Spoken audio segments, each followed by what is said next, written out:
Assalamualaikum warahmatullahi wabarakatuh. Alhamdulillahirabbil alamin. Salatu wassalamu ala asrafil anbiya'i wal mursalin wa ala alihi wa ashabihi ajma'in. Asyhadu an la ilaha illallah wahdahu la syarika lah wa asyhadu anna Muhammadan abduhu wa rasuluh sallallahu alaihi wasallam.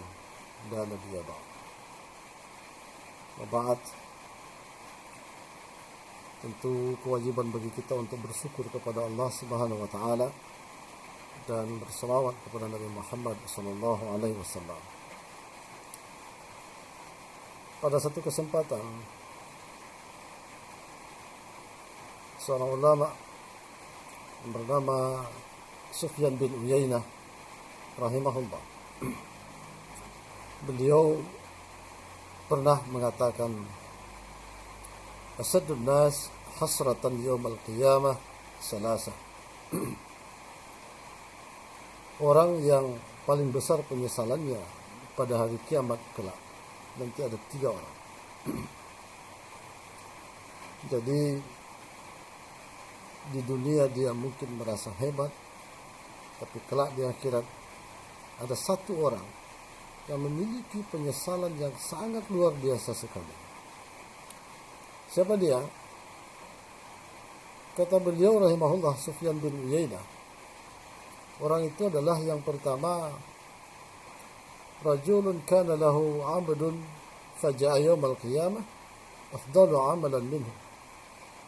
Seorang laki-laki yang memiliki budak, seorang tuan yang memiliki seorang budak, tapi ternyata pada hari kiamat kelak amal ibadah budaknya itu lebih baik daripadanya.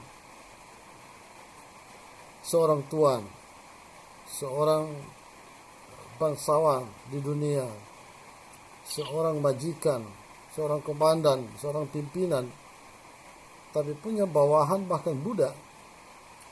Di dunia dia punya kebanggaan, dia punya kebesaran, dia merasa paling hebat daripada setiap orang. Apalagi jika dibandingkan dengan anak buahnya, dengan budaknya, dengan stafnya, dengan rakyatnya, dengan orang-orang yang berada di bawahnya. Tapi ketika kemudian di akhirat diperlihatkan kepadanya, dihitung dan dihimpun semua amalan, ternyata budaknya lebih banyak amalannya daripada dia. Orang-orang yang kita sepelekan, orang-orang yang kita anggap di bawah kita itu ternyata amalannya lebih banyak daripada kita. Betapa malangnya kita pada saat itu. Saat kita merasa lebih daripada siapapun, ternyata kita bukan siapa-siapa. Kita jauh ternyata bahkan jika dibandingkan dengan budak kita sendiri.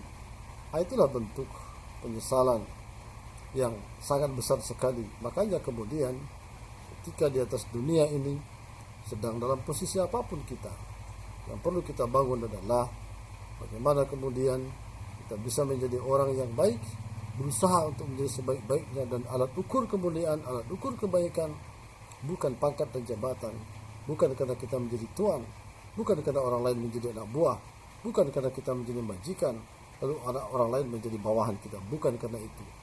Tapi kualitas kebaikan kita itu justru diukur dari nilai ketakwaan kepada Allah Subhanahu wa Ta'ala.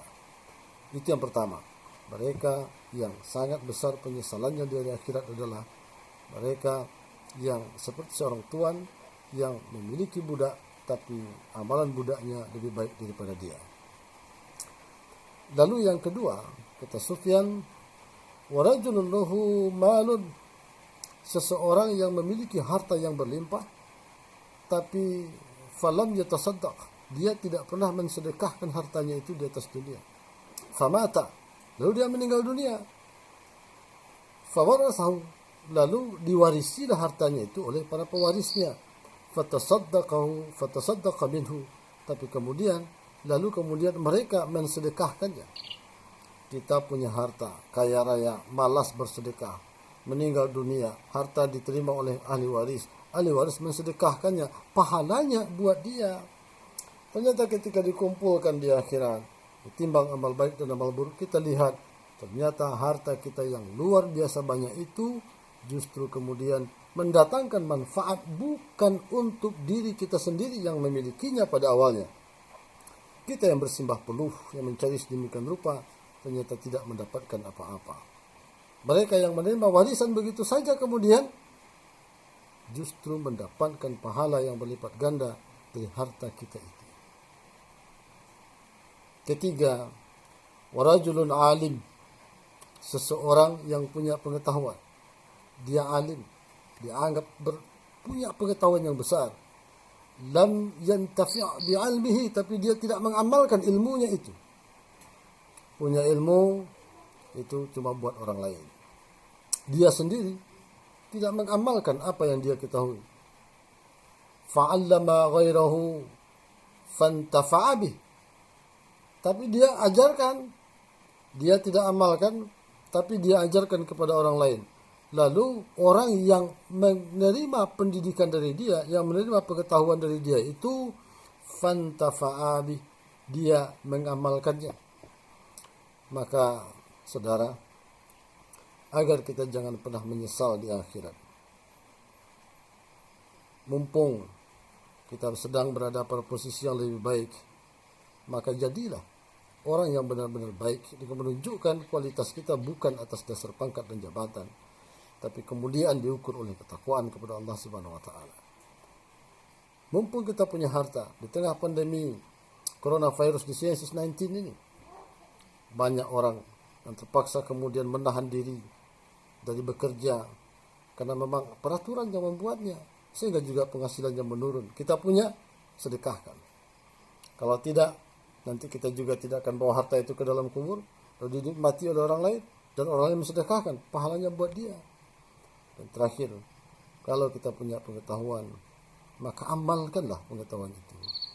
Jangan hanya diajarkan, lalu orang lain yang kemudian yang menerima pengajaran itu yang mengamalkan. Sungguh luar biasa penyesalan kita kelak. Mudah-mudahan kita bukan bagian dari orang-orang yang akan menyesal di akhirat. Demikian, banyak maaf. Assalamualaikum warahmatullahi wabarakatuh.